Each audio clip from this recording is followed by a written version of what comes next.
O, kur tas mano Uberis?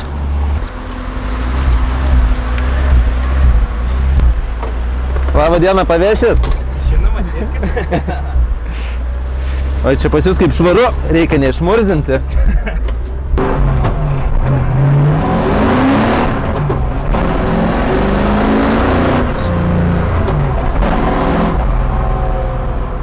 Labą dieną, Paipsai. Labą dieną, labą dieną. Ar Andriau, kaip į tave kreiptis, vyru? Kaip pavadinsiu, nepagadinsiu.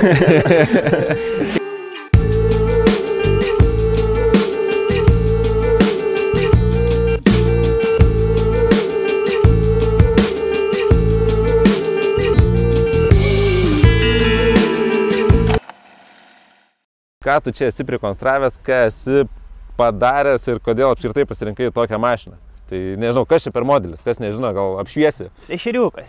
Tai yra bemvukas, senukas, E21, chuligankės protėvis, taip būtų galima įvardinti. 82 metų. Gimimo? Jo, gimęs kažkada, tai jau kaip metuose neblogai. Jo, su patirtim. Jo. Visko matęs. Kažkada irgi įsikalbom, tai sako, rimtai nori ešeriuko, sako, pasošviu, sako, yra, pamalkau. Tiesioginė to žodžio prasme. Jo, tiesioginė to žodžio prasme. Bet sako, aš nesu tikras, sako, kad ten ešeriukas, sako, aš tau atsiųsiu nuotrauką, atsiunčia nuotraukas, nu jo, tikrai pamalkom ir tikrai ešeriukas. Žmogaus panašiai reakcija ir buvo, kam to reikia ir kur tai įdėsi. Bet pas tave šitas ešeriukas toks biški pusį magnetas, ne, toks žiūri. Tai... Dėmesio išvažiavęs į gatvę susilaukiu sočiai.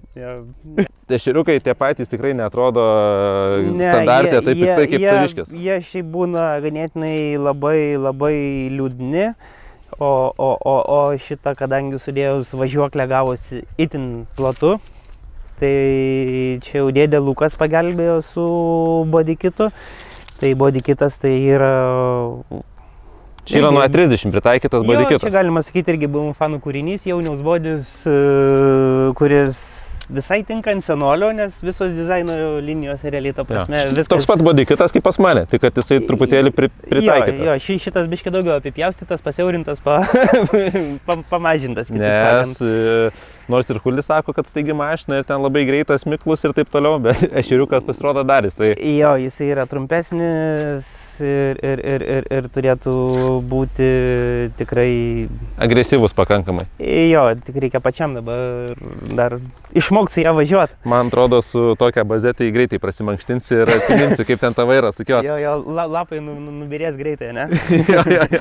Sakiau, kad turėti sportinį automobilį, kuris yra skirtas tik sportui, yra stipriai ne iš savo kišenės gyvenant su autosportu, tai reikia turėti galimybę ir gatvę su juo pavažiuoti.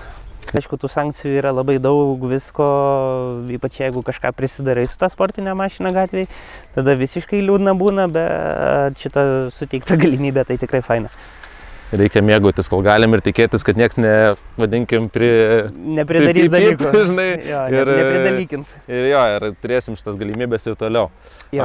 Okei, tai ešeriukas, Hulio bodykitas. Priekis jo originalus, tik tai mano modifikacija.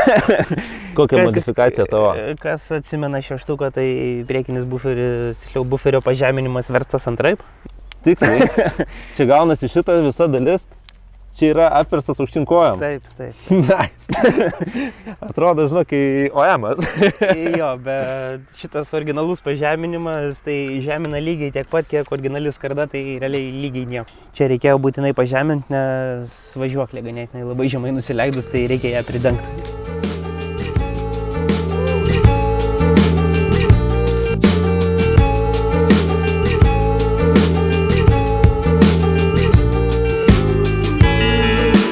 Pati važiuoklė tai Nissan S14, S15.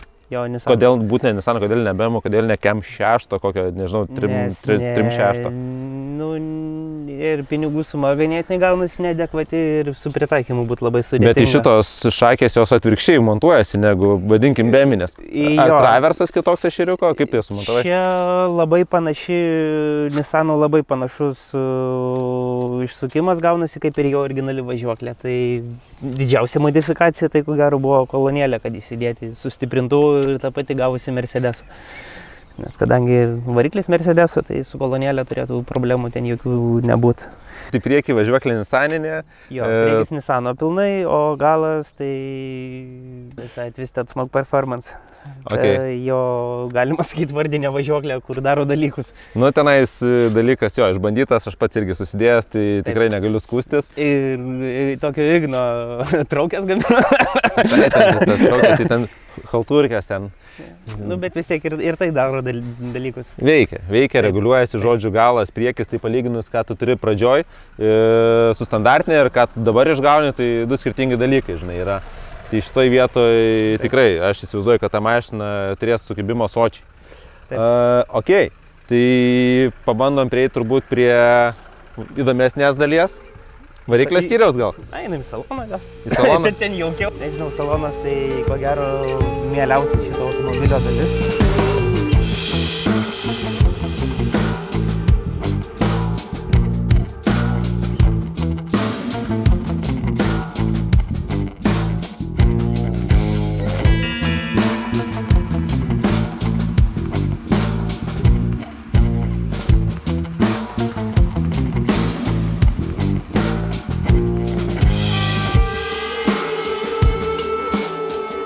Man tai labiausiai patinka, aš galiu iškart pasakyti šitas vairas, nes dedam visi pripratę matyti tos driftinius, žinai, visus vairus, o jisai toksai standartinis, turi savo dvasią. Ir jo istorija, jeigu tikrai nesumeluoju, tai čia skaitosi pats pirmasis M Sporto vairas. Į hulį pas mane jaučiu nelabai jisai gražiai liptų, bet čia... Laikotarpis ne tas jau. Jo, bet prie šitos panelės tai atrodo, tai tikrai įspūdingai, jisai man čia labai patinka. Puikus akcentas. Kas toliau salone? NP paržaislai. Taip. Šifteriukas, rankinukas, pedalai standartas, čia viskas turbūt, ar ne? Jo. Nieko nėra, jokių pedalboksų, nieko pas tave. Čia gaunasi originalus Bemo pedalboksas. Kaip suprasti originalus Bemo pedalboksas? Nes šitie pedalai tiesiog atsisuka nuo pertvaros ir tiesiog išsiema visi pedalai su visais cilindriukais. Tai tiesiog tos cilindriukus originalius senus padedi į metalo krūvą. Į pavėsį. Į metalo krūvą ir susidedi Vilvudą ir turi realiai pigų paprastą pedalboksą. Kokių turi daviklių čia dar kažko tai tokio ypatingo? Tai davikliai, tai šitiem varikliam būtina matyti tepalo spaudimą, bet pakol kas jisai... Matau čia paslėpęs, ar ne, dačikėlį tepalo. Jo, nes čia ko gero vienintelį patogi vieta, kurioje matau ir nieko labai neišdrakoninant gavosi. Aha. O ten dar matau yra kažkoks įdomesnis dalykėlis. Jo, čia yra senovinio krovimo indikacija, tokia labai fainas dalykas. Rodo, kiek akumuliacijos ir yra, ir kiek krauna. Atrodo čia kaip originalas. Jis ten ir buvo pas ešeriuką, ar kaip? Ne, čia tiesiog, man atrodo, kokiais gal 90-ais galėjai tokį dalyką parduotuvėje nusipirkti. Šakit. Dabar čia unikalu. Jo. Galbūt tai yra vienas iš vertingiausių dalykų visoj mašinai. Ne. Pilni saugos lankai, iš karto nedėjai rollbaro, dėjai pilnus lankus čia su mintim, kad į pro lygą šausis. Dalykas tai rollbaras tai veikia, tai pas mus, o jeigu sugalvotum automobilį parduotai užsienis, tai nesupranta tokių dalykų. Ir ypatingai gerai darai mašiną driftui, sugalvos kažkas išvažiuoti gal į žiedą, žinai, sakys noriu. Į žiedą nebetinka, jau viskas. Taip. Tai aš irgi ten ta prasme žiedas, ralis, bet kur su su ta ralį bandau įsivaizduoti, kaip važiuoja ešeriukas su V8. Ne, tai ten nebūtinai V8, niekas nesako, kad ten ir gyvensiu visų, nes čia vienas žmogus papasako tokią istoriją, kadangi kėbulas mažas, lengvas, čia sako, būtų idealu 4 cilindrai ir 500 arkliukų. Tai jo ir man tai visai patiktų, bet tai primityviai paskaičiavus pinigais. Kas čia būtų 400 arkliukų SR-as, koksai čia, ar kas čia? SR-ą turėjau.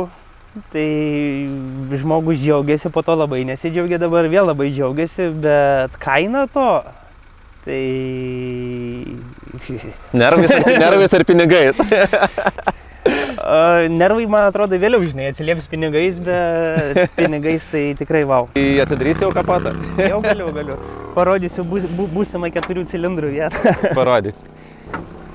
Va, čia 4 ir ten 4.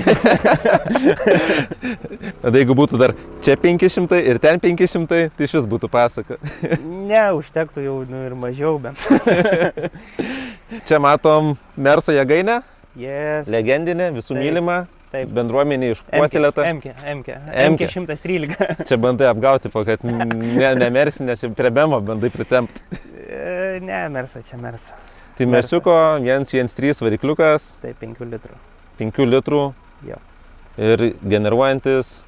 Originaliai iš gamyklos ant popieriuko 225 kW jie turi. Tai klausimas, kiek reikia, kiek yra, nes ir kompiuteris programuojamas, tai niekas to nežino, kiek yra. Viliesi, kad yra daugiau negu kad originaliai? Ar kad daug dievė? Originaliai jisai turėjo šiam 6. Tai... Tai jau greičiausiai būsi permušęs, kad ir kiek jin belikė. Jo. Ok. Variklį buvo daug reikalų įdėti į ešeriuką ar ne? Viskas pakankamai gražiai susidėję, aišku, žiauriai atrodo ankšta.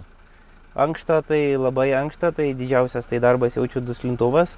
O kitas dalykas tai tunelis, nes šito modelio greičių dėžiai tunelis tai yra realiai miniatiūrinis. Tai bendrai paėmus, mašina kaip ir paruošta varžybom, atrodo tikrai įspūdingai. Ne, iki varžybų dar biškių trūksta. Reikia technikinę pradžių prasivaryti. Taigi per varžybas pas mus technikinė pravaro. Ta technikinė, dėl kurios galima gatvę važiuoti, nes po varžybų gali technikinė sakyti, no. Jums reikia naujos mašinos. Aš matau stipriai nusteikęs. Nebūtinai, aš jau buvo tokių įvykių, kad ne. Ir šiaip nebūtinai pats būni kaltas. Visko būna. Kaip žinai, kaip sakau, kontaktinis sportas, driftas yra. Taip. Bendrai paėmus, tikrai matosi, kad daug meilės įdėjai savo projektą ir turiu tokį vieną klausimą tau tikriausiai. Dažnai skirstomės drifterius į važiuotojus ir konstruktorius. Kur tu save priskirtum? Geras klausimas, ne?